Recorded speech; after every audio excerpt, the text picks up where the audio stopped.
Hotel History is created for adult audiences. Content may not be suitable for all listeners. Discretion is advised.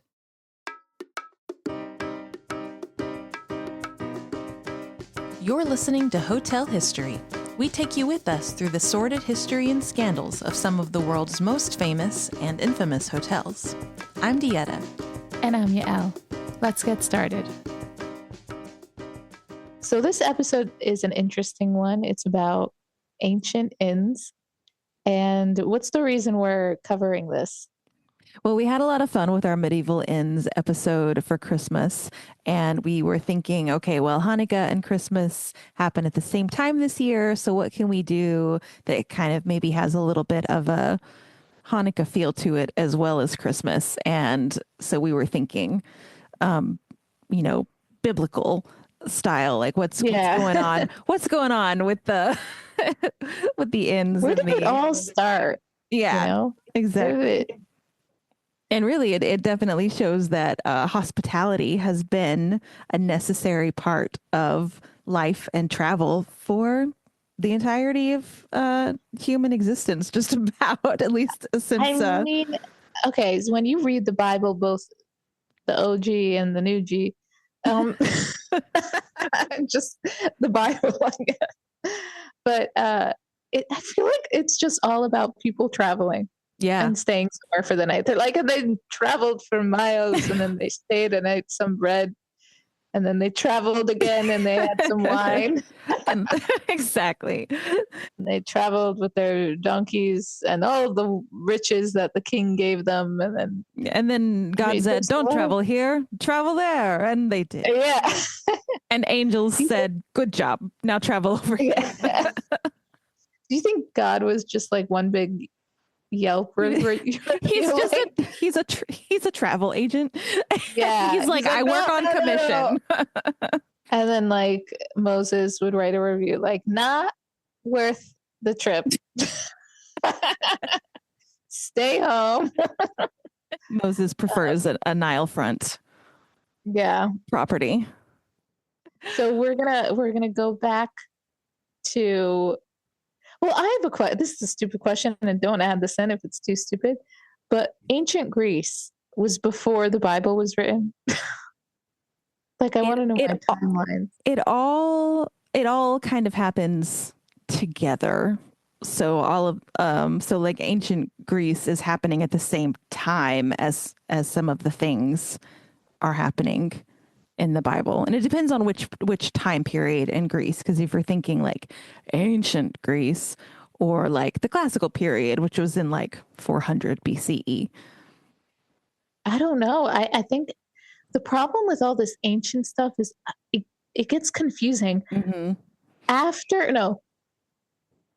Let me be honest. Before the year 1600, it all was ancient. Like someone, it just like, I'm like, I don't know. It sounds old. Like, sure. My brain can only comprehend certain centuries. Right. You know what I mean? Yes. Like it's a big clump before that. Also, fun fact in fashion, because I went to fashion school, but we learned about like the history of fashion and costume. And there was like a good 300 years, literally nothing changed aesthetically, like bare minimum, because everyone was poor and dying. This was the fashion dark ages. It was the dark ages with the fashion dark ages. And so I think it just kind of confuses people because, you can visualize certain like parts of the world at certain times. Like ancient Greece is a very specific vibe. Yeah. And then you go like to, I don't know. I mean, like you can imagine in the Revolutionary War times what they were wearing and like blah, blah, blah. But then there's just like a bunch of times where it's just rags. It's just potato sacks, So, so when we're talking ancient Greece, think about any time from like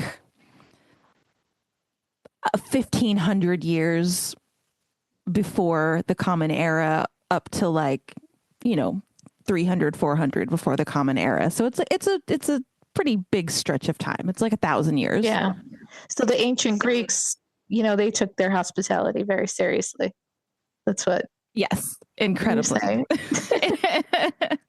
The Greeks took their hospitality so seriously that it is part of their mythology, even. So have you ever heard of the Greek myth of Tantalus? No, maybe. I had not heard of this. I love Greek mythology, and this was the first time I had read this one. There's a few different versions, but the one that really rang true for this one is that he was punished for all eternity in Hades by Zeus. He was made to stand in a pool of water, never quite able to reach the water to drink. And then there was a tree nearby that he couldn't quite reach the fruit to eat it. So for all eternity, he can't drink or eat, but it's right out of his reach. It's the origin of the word tantalizing. Yeah. Right? Yeah. Oh my God, I figured it out. I passed the class. So you have to be wondering, like, oh my God, what could somebody do to be punished in this horrible way forever? It was shoddy hospitality, man. He didn't. What? Yeah, he treated his guests poorly. So specifically, he was giving a dinner for the gods. He wanted to test them to see if they really did know everything. So he was like, maybe they can't actually tell what they're eating. So he killed his son and cooked him in a stew and served it to the gods at dinner. Yeah. So, of course, immediately all of the gods are like, something ain't right. Something ain't right. Except for one, Demeter. Demeter was still upset because her daughter Persephone had disappeared and she still hadn't found her. So she's not paying attention and she takes a bite of the food. And they say that it was a chunk of his son's shoulder. Oh my God. So the gods figure out what happened. They put the son Pelops. His name is Pelops. I'm going to say Pelops. Yeah, Pelops sounds better. Yeah, they put him back together and make him live again. But he never got his shoulder back because Demeter had eaten it. So he had to have a prosthetic shoulder made out of ivory. This is so specific. But there's a version of Zeus that's like the hospitality Zeus, and his name was Xenios Zeus. And this version of Zeus was enraged that he had done this thing to his guests, and so he punished him. Okay. When you say shoddy hospitality, it sounds like, they left some dirty towels in the bathroom. Not like he served his son because he wanted to see if they really knew everything. That is some fucked up shit, and he deserves to be in that puddle of water, whatever. Yeah. There's shoddy hospitality, and then there's turning your guests into cannibals. Yeah, I think he deserves the punishment. Yeah, I would say so. I bet Pelops agrees. Yeah. Well, he's missing a shoulder. So, according to the epic poems by Homer, offering hospitality to foreign visitors, which is the word xenos in Greek, in one's residence was considered the greatest honor of all in ancient Greece. So hospitality is such a big deal that it's even enshrined in these, Homeric poems that everybody to this day still reads and learns about. So every foreigner visiting Greece at those times was believed to be sacred. And so they were granted the protection of the hospitality versions of Zeus, Xenios Zeus, and also Athena of Xenia. So don't mess with travelers because they're protected. Do you think that modern day Greece upholds these rules? Probably not. Probably not. I haven't been to Greece, though, so I couldn't say. Yeah, I don't know. Couldn't say. I mean, that's a good, scared tactic for people, you better be nice to the foreigners, otherwise you're gonna turn into stone. Yeah, try to keep bandits, from bothering people on the roads or people from taking advantage of their guests in some way. Yeah. Because I think you can tell a lot about a society by how they treat the foreigner in their midst. Yeah, there's a lot of like people have a weird relationship with tourists. And I, as a New Yorker, I find it to be strange because we New Yorkers were very annoying. Like we're very what's the word? We have things to do, places to go. We're just very anxious people. So we get annoyed at like not foreigners, but tourists because they want to come and see. We get annoyed, whatever. But like I would never purposely be mean to tourists or to there's people are like really there's something going on where they're like, yeah, they deserve to die. I'm like, no, I get annoyed. Like I want them to move out of my way, but they're not like bad people for coming and wanting to see this city, Yeah. It's just there has to be a line. You can be like, okay, stop being like super excited about everything, but also welcome. Right. Yeah, exactly. So, we said in our last one on medieval inns that the ale houses were like the old school Airbnb, but actually the ancient Greeks kind of invented Airbnb because they actually had space in their homes for foreigners to stay there. So because it was such an honor to take care of travelers. So Wow. The landlord was called a word that means hotelier, basically, xenodochos, which is the same word that Greeks use today to call somebody who runs a hotel. Really? Yeah. And they also had steganomos or estiopamon or nakliros. Okay. Titles that stated a citizen's responsibility to offer his hospitality to a foreigner. So the fact that they have that many words for it tells you how important it was. So the owner of the house had the sacred duty to offer the xenia to the visiting foreigner. That is the best possible hospitality. That's crazy. I think that more people should take pride in their hospitality. Yeah. Yep. I think that's so great. I mean, I don't know that I want to necessarily have to have a standing space in my house because I'm going to put books there. But so they can sleep with the books. They probably prefer it.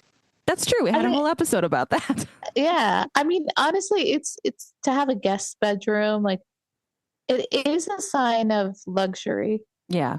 So people should be kind of proud. And I think it's a shame. I think it's a shame if you have the space and you don't offer it, Yeah. I think it's a very nice thing to do to be a good host and to like have someone stay and make sure that they feel comfortable. And I'm with the Greeks on this one. Yeah, it's a very selfless thing to do and says, I don't mind inconveniencing or putting myself out a little bit to help my fellow man. So there was an exception to this etiquette in ancient Greece, and the exception was in ancient Sparta. They had a different mentality about that does this. Not surprise me. They were like always wanting to be the opposite of the rest of the Greeks. Yeah, they were also like really intense. It was the so-called I'm going to say this wrong. Xenolacia? Yeah, that looks right. Xenolacia? Okay. Xenolacia. So it's the intention to refuse hospitality to Xenos. Wow. So the opposite. Wow.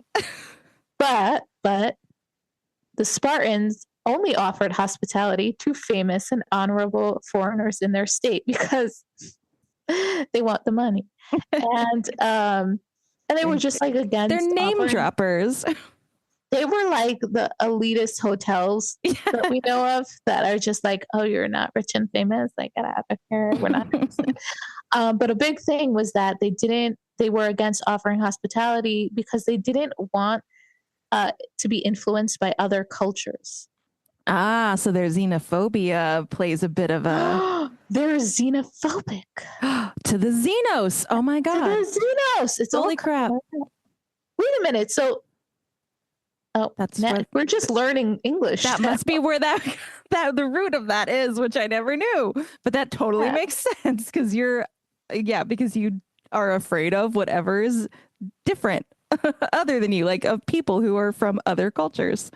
So they didn't want to be influenced by other cultures, but they seemed like such a strong, like a like nothing would really influence them that easily. They were so prideful. Right. Yeah. But I So guess why that shows you the fragility. you know what they were? They were toxic They masculinity. were. Yes. They were. They were so scared if they weren't like, you know, they would. It's exactly what you think it is. It's Yeah. like I'm here. I'm loud and annoying and proud, but I'm also really insecure, and so no one's allowed to come next to me. My armor is so thin that one little chip from someone else is going to bring the whole thing crashing down. You know what this makes me think of a little bit? It makes me think of, that island that's somewhere near India where nobody can go because the people who live on the island just immediately Yeah. start shooting arrows at you if you try to land your boat. That's Yes, kind of what yes, that yes. makes me think of. Yeah, yeah, because they probably know they'll be easily influenced by technology. Okay, imagine you live on this island.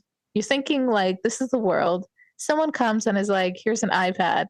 Forget about it. Forget it. It's like you'd be blown away. You're just like, "I'm done. Peace. I'm gonna go."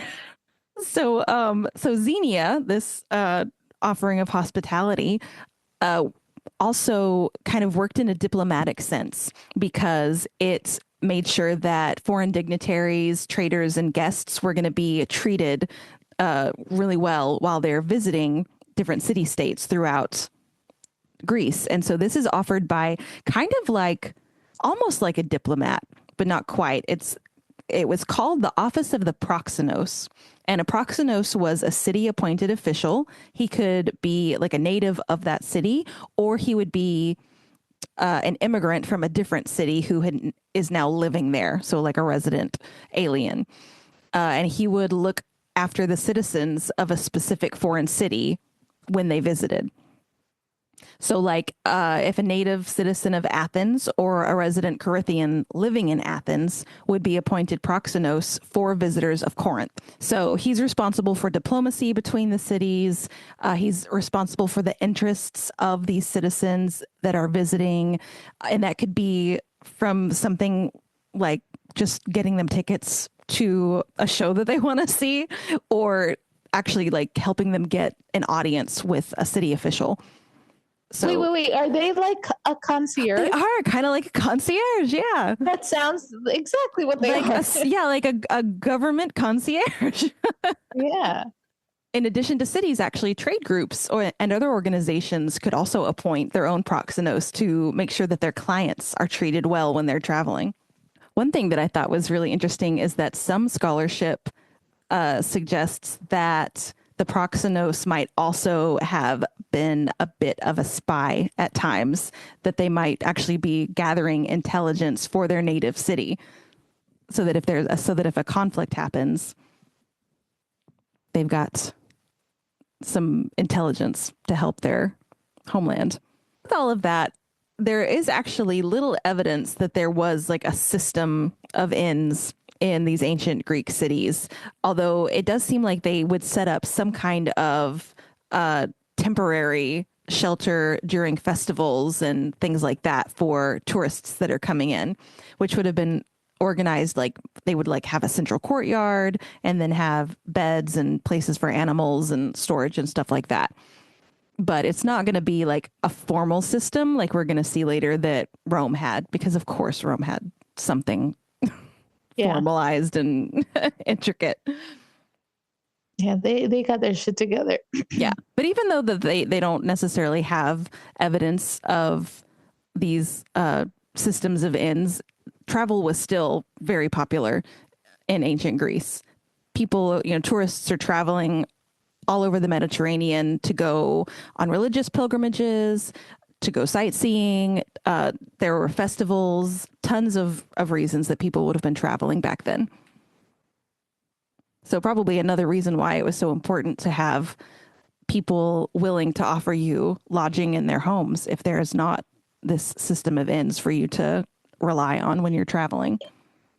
It's also safer, right? Because if you stay at someone's home that you trust, you don't have to risk bandits or people stealing your stuff or like a corrupt innkeeper. It feels safer in my opinion, especially at that time. Yeah. These places had a place for your horse and all your animals, and today they don't even give you freaking free parking. Oh my God, right? Like, dude, they had stables for horses baked into the price. Yeah. And now it's like... And it's way more work to take care of someone's horse than it is to let someone park their car and not charge $60 a night or whatever. Or make you pay for valet. Ugh. Yes. Good tangent. So another reason that a lot of people traveled was to watch sports because, of course, the Olympics was a pretty big deal back then as it is now. And so that event would draw travelers from all across Greece. And they actually think that more than 50,000 people would make the journey to witness the games during the 2nd century AD. So this is a little bit more modern, not ancient Greece, but still, that was like all the people in the world. Like, there weren't that many people, were there? I don't think so. I think there probably were. Are you sure? Yeah. Because I feel like there were not that many people. There were more than 50,000 people. There were more than 50,000, but like how many more? More. Because they were big cities. Yeah, but you know what? Okay, I looked something up. This is totally not related, but kind of.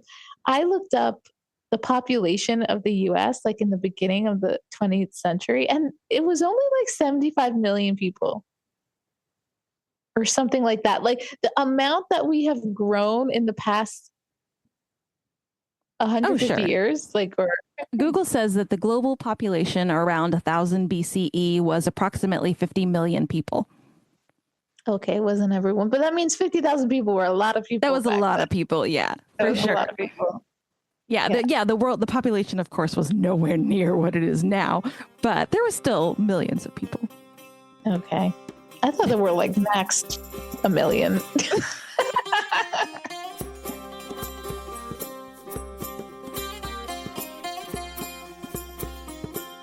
That brings us to the Persian Empire next.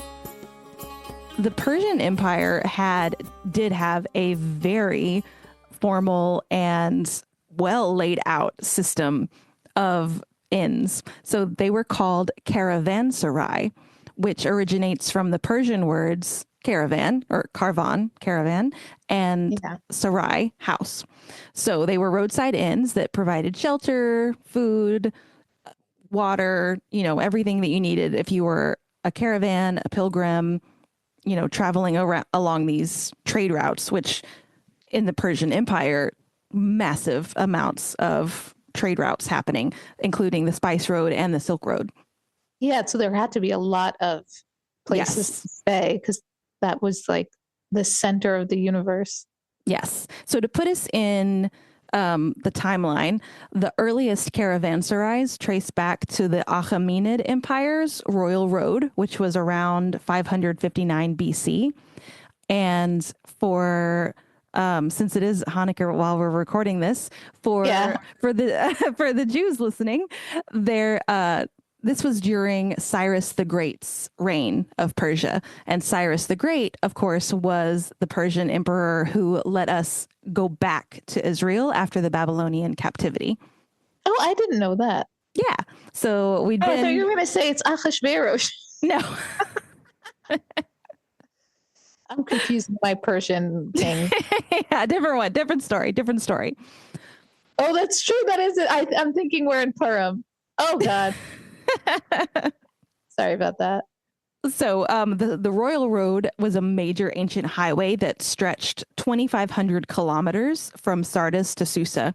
Historical records, such as Herodotus's writings, indicate the existence of these structures as incredibly important elements on the road.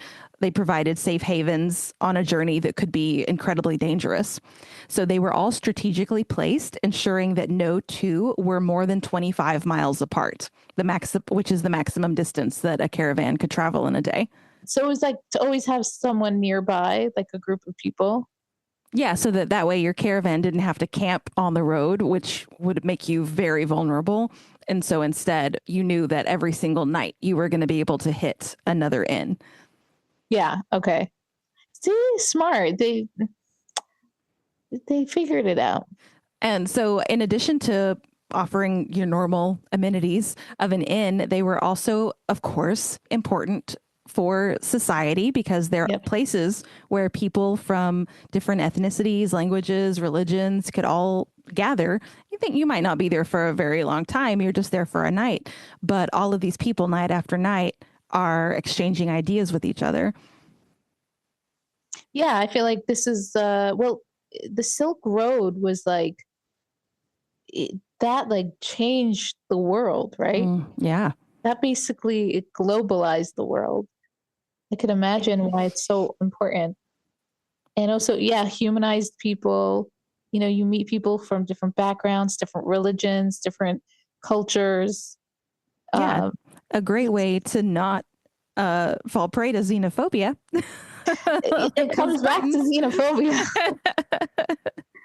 But they're designed for these caravans to come and accommodate a lot of travelers and their animals. Yeah. And provide security because, you know, you can't just sit in camp, as we said. Yeah, exactly. So it gives them, you know, a measure of safety.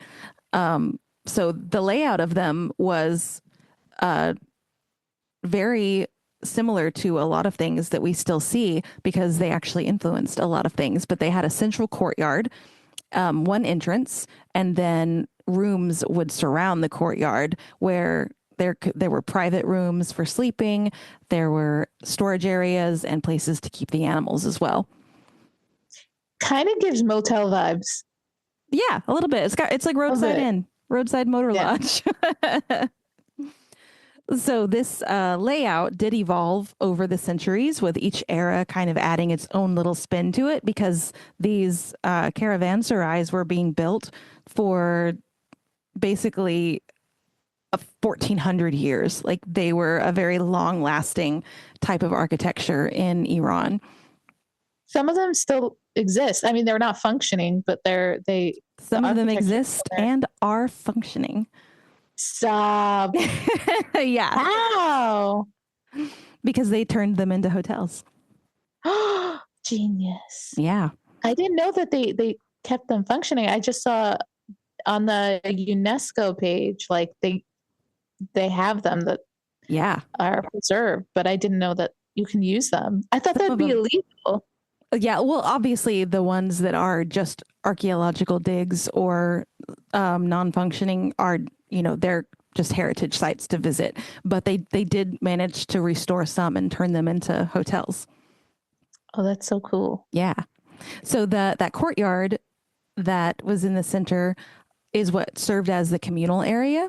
And that's where everybody's going to rest, exchange stories, and they would also trade goods with each other inside the caravanserai, because, I mean, that's a perfect little marketplace, ready, set up to go. So it's a pop-up. Yeah. So a lot of the trading is actually happening inside of these caravanserai, which kind of makes me think of the medieval inn as well, because people would do the same thing there. As the merchants are traveling from inn to inn, they trade what they need to in the inn. So yeah, it doesn't seem like it changed that much for quite like a few hundred years. I feel like only, not today, but maybe in the past like 100 years. Do you think that that's what's missing in modern hotels, is this kind of communal area where people could do business and talk? Because I don't feel like that's the vibe. The only place where I think that does still happen is the hotel bar. I think people are more likely to talk to people outside of their own party at the hotel bar. But yeah, but otherwise, even in the lobby, even though it's a communal area, people are keeping to themselves. They're not really talking to the other people staying at the hotel. Yeah, it's sad. We got to bring back the pop-up shops and hotels. So the construction of these actually continued up until the early 20th century. So this is like this unbroken tradition of architecture for Iran. And they were actually often built with donations, which sort of reflects the Islamic ethos of caring for travelers. So there's this also kind of this ongoing theme of hospitality, caring for the traveler, for the stranger, that's really important in these different cultures. Yeah, I mean, it sounds like a lot of these cultures they take it very seriously. Yeah. Don't mess with the traveler. And which, if the traveler is bringing you, all of this economic bounty, I can see why they would definitely want to protect them for sure. But also, it seems like even just the regular tourist, the regular pilgrim also received this. So it wasn't just like a monetary based transactional system, but like they genuinely cared. It also says here, well, let's finish, I guess, talking about the architecture and how there were very intricate decorations. And if anyone is familiar with like Persian art and Persian architecture and interior design, you know that it is not Scandinavian style. Minimalism is not a thing. It's really beautiful. And like there's like Farsi even inscribed and written on certain parts of the walls. You can see in some of the pictures. Or it looks, I don't know if it is Farsi or it looks like Farsi because it has that like same intricate design. Oh, yeah. But some of it is, I think, might be Farsi actually. It probably is because in Iran they use the Arabic script, but they never stopped speaking Farsi. So Farsi is written in Arabic. So it is probably Farsi that you're seeing, just its Arabic script. Yeah, yeah. I mean, it just looks like it blends in so well. And of course, there's going to be lots of influence from Islamic architecture as Islam sweeps across the area in the 700s, I believe, and from then on. So it's going to have that like geometric mosaic vibe in some of them as well. And then the caravanserais actually influenced other architectural forms in Persia, like their mosques and palaces would, start to take on this same layout.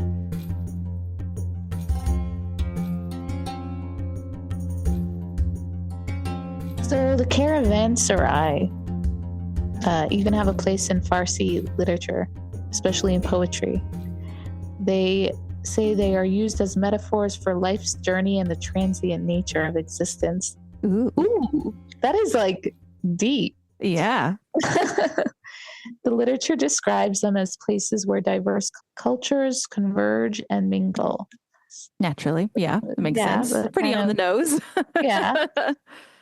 They also say that the caravanserai are often used as the setting of like for tales about love and adventure and philosophical contemplation. So that makes sense because you can meet the love of your life, I guess, there, just like other people and someone, giving you a job, that's an adventure, or having a political or philosophical debate. But I feel like it can be a really good setting for a love story. They romanticize a lot of the caravanserai stories, is what I'm understanding. I bet so, yeah. I can see how you would kind of like how we romanticize the medieval tavern, which is why we did an episode on it. I can see how their culture would romanticize this idea of this caravanserai from the past and all of these travelers and merchants and people coming and going and all of the stories that could happen there. This website, surfiran.com, it actually has an article about them, and they say in Farsi literature, caravanserais often represent a microcosm of the world, a place where human interactions with all their complexities and nuances unfold. I thought that was so great. For the people who are able to go, there are caravanserais that have been converted into hotels, like the Abbasi caravanserai in Isfahan. It was originally built during the Safavid era, which was like a 200-year era from like the 1500s to the 1700s. It's been restored and transformed into the Abbasi Hotel. It retains much of its original architecture, including the central courtyard, and is renowned for its intricate Persian artwork. So that sounds great. Too bad we can't go. I know. Another example is the Zainuddin Caravanserai. Does that sound right? The Zainuddin? Yeah. Sure. It's in. Sounds good to me. Sounds good. It's in Yazd, also in Iran. And it's an example of a caravanserai on the Silk Road, as opposed to like the Spice Road or the Royal Road. It also dates back to the Safavid era and has a distinctive circular design, which was really rare among the caravanserais, which were usually rectangular or square, because obviously that's much easier to build. I mean, these extended across like a huge geographical region. So some of them were different in their architecture because some of them are in areas where it's going to snow a lot, and others are in deserts, and others are, mountainous areas. So their architecture does differ a little bit to kind of put up with their climate. And then I think 54 of the existing caravanserais have been made into like one giant UNESCO World Heritage Site. Oh, wow. If they're still intact, then why not? Those are old. Yeah, and it sounds like it's a very intrinsic part of Persian history. If you're a part of the Silk Road, you got history. Yeah.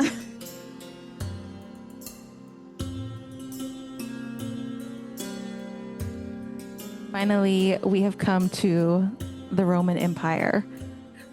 So this was really confusing to try to like tease out all these different types of establishments, because of course it's Rome. The Roman Empire was huge.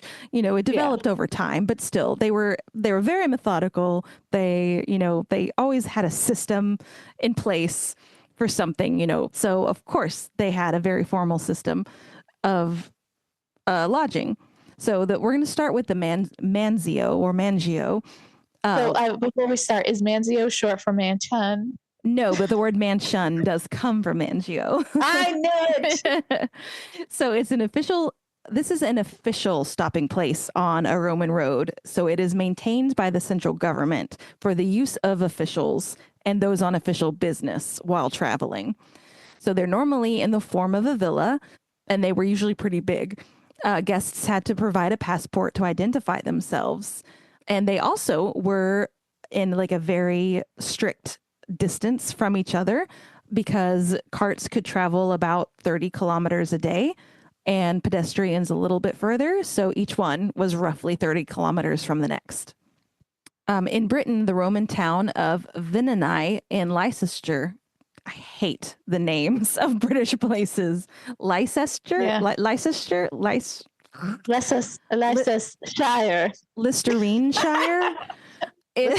Anyway, Leicestershire, it probably accommodated at least one Manzio, as it featured in the Antonine Itinerary, which is a 3rd century imperial travelogue. Ooh. Yeah, I also love, this is one thing I learned, is that like people wrote travel books and stuff back then. Yeah, what was it? It was like, Dear Diary, today Manchester came to town.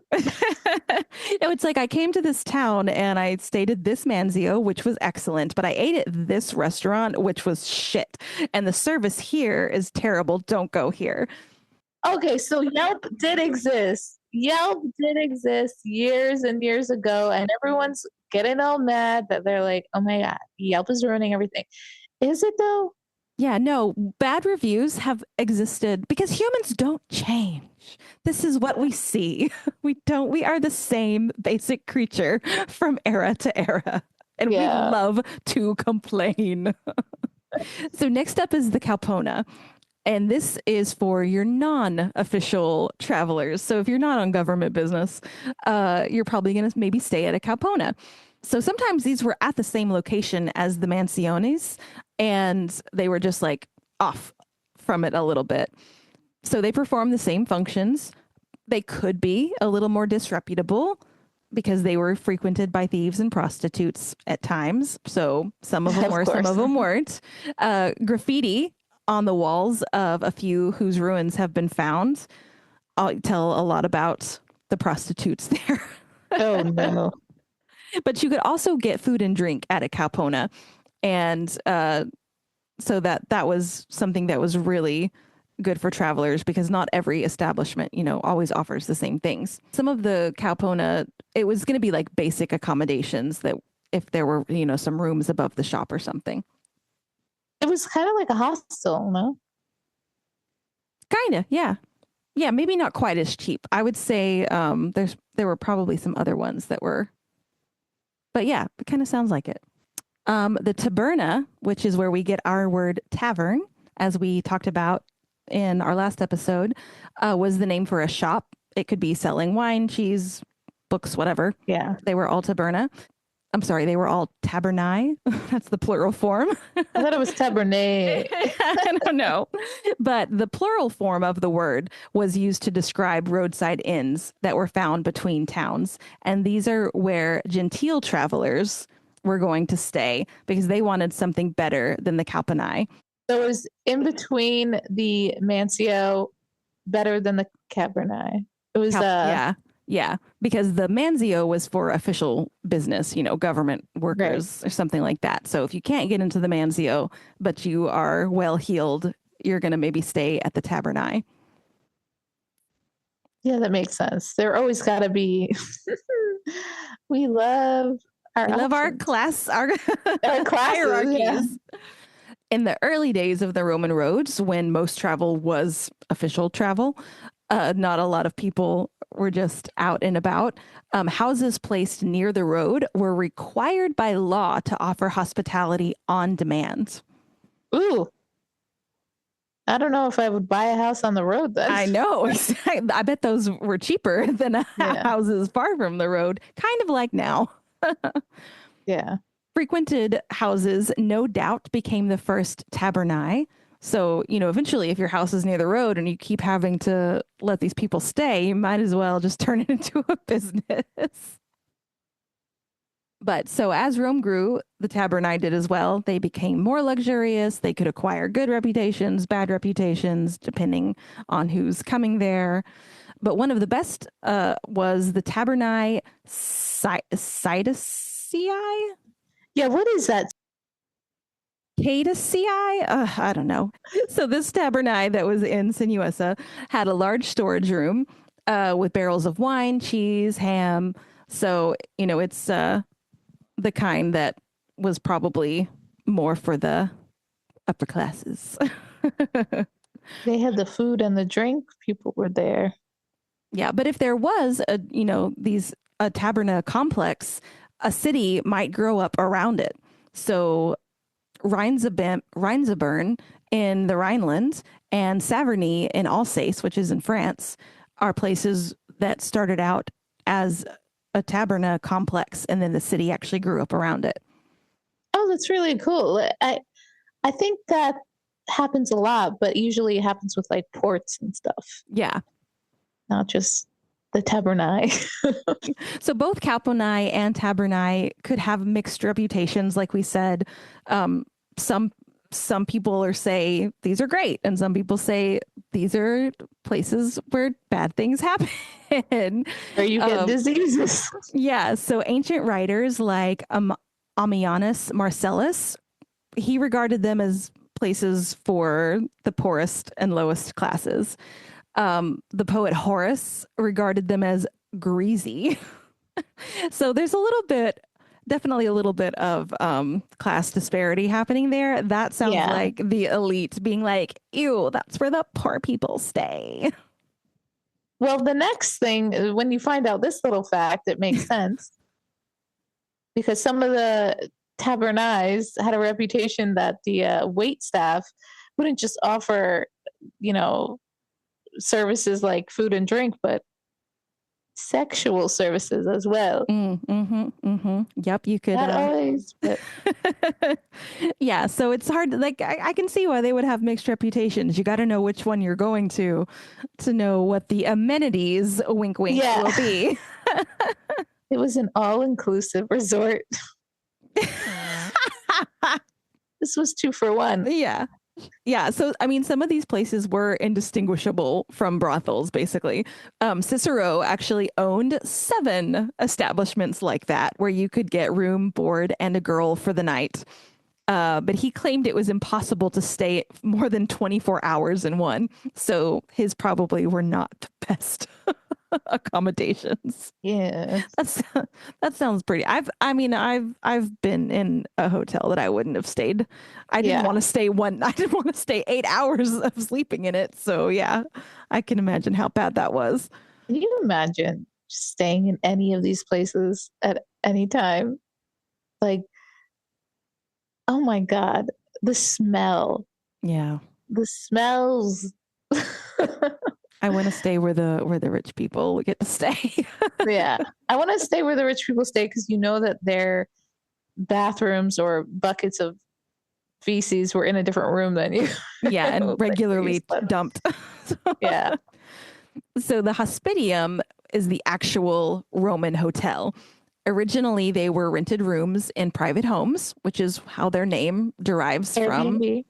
Yeah, exactly. Their name derives from the principle of hospitia, or hospitality, which a Roman host owed to his guests. As time progressed, hospitia became solely commercial, and so many were former private homes that had been converted so that they could offer food, drink, and lodging. Many offered private dining rooms, gardens, and formal atriums. So these are really getting to be your fancy schmancy establishments. Other smaller hospitia were more basic and styled like the Caupona, with a central bar area for eating and rooms for sleeping elsewhere. But these were often regarded as seedy because travelers often rented little more than a bug-infested mattress and blanket on the floor of a shared room. Gross. One famous hospitia in Pompeii, which was the higher class, was the House of Sallust, which was a house that was converted into a hotel from a private residence during the Augustan period. Wait, so Pompeii was all wealthy people? I think it was a lot of wealthy people because it was like where they would go to vacation and live and stuff. But I think there was lots of people there that weren't wealthy. So, okay. I think it's like a resort town where there's the townies and the. Okay, that makes sense. But I feel like Pompeii would have the most well-preserved hospitium. Yes, they do. So we really know what went down there. So our next one is it's a stabula. It's like a Roman motel found in the entrances of towns and cities. Their main difference from hospitia was that they offered facilities for stabling animals as well as rooms for guests. See, again, when you offer places for your horses, people are going to like it. That's true. So I guess that's where we get our word stable from. Oh, stabling the animals? Yeah, because at a stabula, they're keeping your animals. Oh my God, we're learning the origins of English. So much etymology in this episode. Yeah. It was easy to recognize a stabulum, am I saying stabulum, as it always had a ramped entrance sloping onto the street to allow access to carts and pack animals. I think this place was good if you had a lot of animals you were traveling with, because animals were accommodated in stables at the back of the premises, generally in the courtyard area faced by kitchens and latrines. Is latrines bathrooms? Yeah. That's such a nice word for it. Yeah, it's way better. At least we say bathroom. A lot of people say toilet They're like, where's the toilet? I'm like, listen, you don't need to get specific. I know. If you just say bathroom, then maybe you just need to wash your hands. Like, we don't know what you're doing in there. It's vague. Guests would typically stay at the front of the complex, so the animals would be in the back. Guests would stay in the front, although they could also be accommodated in rooms above the stables. You know what those rooms were for? The poor people? The poor people who wanted the wait staff to also give them extra services. Because I bet the rooms above the stables don't cost as much as the rooms at the front. So what if you're rich? Then you are probably going to be staying with friends. So the elite would stay, usually they had country villas. So when they wanted to go on vacation, they would just go to their country villa that either they or their friends owned. Many famous Roman figures owned villas in Tusculum, which was just 20 kilometers from Rome. So it was just a quick little jaunt out into the country from the big city. Campania, which is 300 kilometers south of Rome along the Amalfi Coast, was another popular tourist spot. No surprise there. I'm pretty sure the Amalfi Coast is still a very popular tourist spot. So that included well-known resort towns like Pompeii and Naples. And writings from the time even include scenes of children making sandcastles on the beach, though their sandcastles obviously are going to be in the shape of Roman villas because castles don't exist. Oh my God, you make a very good point. Castles don't exist then. Yeah, so so it's so cool. Like kids are doing exactly what they do now, but just in whatever, their cultural familiarity is. That's crazy. So maybe somewhere on the Silk Road, if there's a coastal area, a kid was making a sand caravanserai. Oh, that's actually really cute. I feel like it's better than a sandcastle. Yeah. Probably easier too. So there was quite a bit of travel during the Roman Empire, especially since they did have much better roads than existed before. Another reason for travel is that teachers would take their students on summer trips to escape the heat. So here they would be hosted in villas along the way. So once again, because if you're a student that has your own private tutor, your parents are pretty well off. So you're going to be able to. When you say student and teacher, I'm like the whole class is coming. Yeah. So it's going to be like a private tutor who has like 3 or 4 students with him or something. Yeah. Soldiers are also going to be part of the tourists that are going to and from, because they could take leave from their army service to, explore whatever region they're in. If, they can go a certain distance away to make sure that they're back in time from their leave. And then many vacation towns were family friendly. So families are going to take these vacations just like we do now. And then, of course, some like Baiae were not family friendly. So Baiae was like the Roman Las Vegas. And yeah, it was known for hedonism. There were beach parties, revelry, lewd women. It was called I love how the women are always the lewd ones. Yeah, there were no lewd men, only lewd women. Of course, those didn't exist. But it was known as the vortex of luxury and the harbor of vice. Ooh, those are good names for a city. They are. I just like the name, like, bye. I feel like you'd have to sing it. You can't just say, and where are you going? Bye. Yeah. So Rome had lots of places that you could travel to. Yeah, Rome, you're going to party. I expected nothing less from the Romans.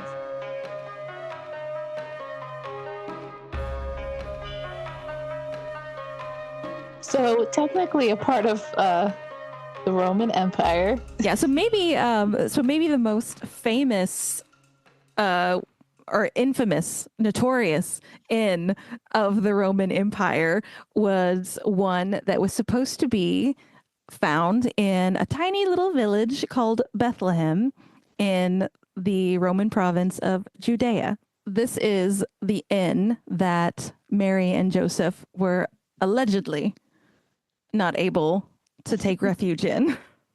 So here's the thing. I don't know the story that well because I grew up very Jewish. I'm always learning. I really thought that Jesus was born in his garage, basically. Like his little hut outside his house where they kept like the animals. But apparently this is not true.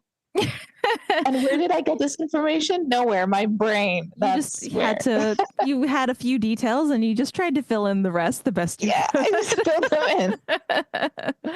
Yeah. So the story goes that at the time that Mary was pregnant with Jesus, that there was supposedly a empire-wide census going on, and everybody had to report back to their ancestral town to be counted for the census. And so that is why, even though Mary and Joseph lived in Nazareth, they were on their way to Bethlehem because that was where Joseph was ancestrally from, because he's of the line of David. So they get to Bethlehem, and Mary is always seen as like she's about to pop. We don't actually know at what point in her pregnancy they would have gotten there. But Luke 2:7 says, Mary gave birth to her firstborn son and wrapped him in bands of cloth and laid him in a manger because there was no place for them in the inn. So this always gives this idea of, they get to town, they try to find an inn, try to get a room, and they're like, sorry, there's so many people here for this census that we just don't have any room for you. Like, go post up in our stable. And that's why the nativity scene is always in this kind of cave or stable looking area with all of the animals and the manger filled with hay. But there are problems with this whole story. You mean there's inconsistencies in the Bible? Inconsistencies in the dogma. Oh no, you're the first one to bring it up. So, looking at all of these things, these different types of hotels that are inns that we have just talked about in the Roman Empire, which one of these would they have found in Bethlehem? Well, probably none of them. Bethlehem was different. It wasn't like, Rome. I feel like they would, if anything, it would be more similar to the Persian Empire. No, it's not so fancy. They weren't fancy, the Bethlehemians. Yeah, well, Bethlehem was a small village, so it probably didn't have an inn at all. Like, it was probably too small to even require such a thing. Not a lot of people travel into Bethlehem on the regular basis. Yeah, so maybe they had like not an inn, but like I guess like a stable, Well, so if you needed a place to stay when you're arriving in Bethlehem, you're probably going to, if you don't know anybody, you're probably just going to rent a guest room in someone's house. So back to that, common idea of take care, hospitality, take care of the traveler, let them stay in your home. If you have family, of course, you're going to just stay with your family in the area. So since Joseph is traveling back to his ancestral home of Bethlehem, it's very, very, very likely that they had family in the village and that's where they were going to be staying, is with a family member. Yeah, that's true. Why would they stay at an inn if that's where they're from? So another problem linguistically is that the English word inn in that verse is actually a Greek word. But the Greek word that means inn is pandoxion, if I'm saying that right, which is not used here. Luke uses the word katalima, and based on the verb katalio, which means to put down one's things, katalima is simply any sheltered space used as a resting place. But it also is used to just mean room. So there was no room in the room. So the custom of this region was to have a guest room upstairs for people to stay in. So Mary and Joseph aren't looking for an inn to rent a room in. They are hoping to be able to stay in the upstairs guest room of one of their relatives' houses. But because all of these visitors, all these other family members are in town for this census, they get there too late. It's full. There's no room for them in the guest house. What does that mean? Does that mean, oh no, they do have to go sleep in the stable outside? It does not. The usual design for a home in ancient Israel was known as a pillared house or a four-room house. And this pattern is pretty consistent. So among periods. So the main floor typically had 4 rooms, which are divided around the house's pillars. So picture like a capital letter E as the shape of the house if you're viewing it from above. And each of the 4 lines of the E are a room. Since Joseph and Mary can't sleep in the Cataluma, and the upper room, it doesn't mean that they have to go outside and sleep in the stable. They're actually just going to sleep on the main floor of the house, because most households did not have a special structure for the animals. That would have been a major luxury. So even though They just slept with the goats and the sheep. so professional shepherds might have used like community sheep pens outside the city, but in the city, people just need a few sheep or goats for their household milk and stuff. So they're going to keep these penned up in the downstairs room at night. So they go outside into the yard basically during the day, and then they bring them in at night and pen them in one of the downstairs areas. And then they have like a feeding trough or something set up for them.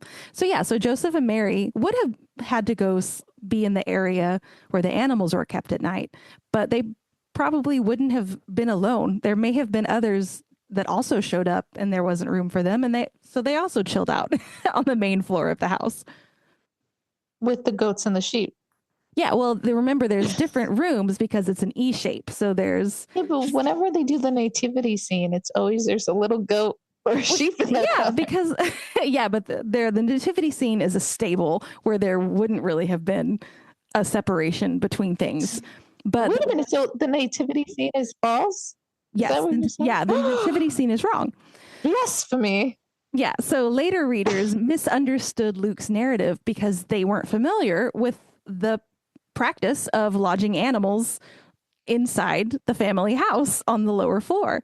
So, and then also, the mention of a manger, of her laying Jesus in a manger, makes people just assume that, oh, this is out in the stable where the animals in the manger for them to eat are kept. They just didn't know that in Israel at this time, on the main floor is where the animals would stay. And so there would need to be a trough of some sort for them to eat. And that would have been a convenient place for Mary to lay the baby out. I'm telling you, we're misinterpreting. We're misinterpreting a lot. I feel like there's a lot of things that we could. Yeah. So they're not like out in the cold, all alone, giving birth as a tired, poor little family. They're in their cousin's house with like people running up and down the ladder and being like, and probably offering them some snacks. Yeah, Mary, you need to eat. Like,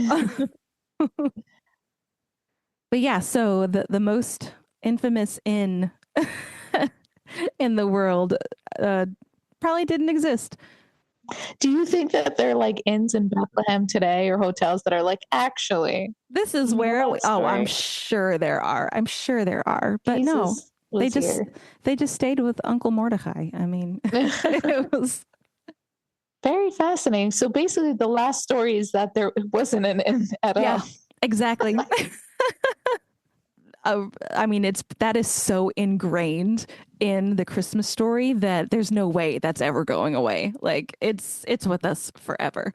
But no, I feel like a lot of things are ingrained. I mean, we were talking about this last time, is that a lot of Christmas traditions are pagan. Like no one's going to ever take that away. No. Yeah. Just it's so part of it now. It's just have to accept it. It's just part of the Christmas lore. Thanks for listening to Hotel History. You can follow us on most social media platforms, Patreon, and Substack by searching for Hotel History or Hotel History Podcast. If you like what you hear, please leave us a 5-star review on Apple Podcasts and Spotify so we can reach more listeners.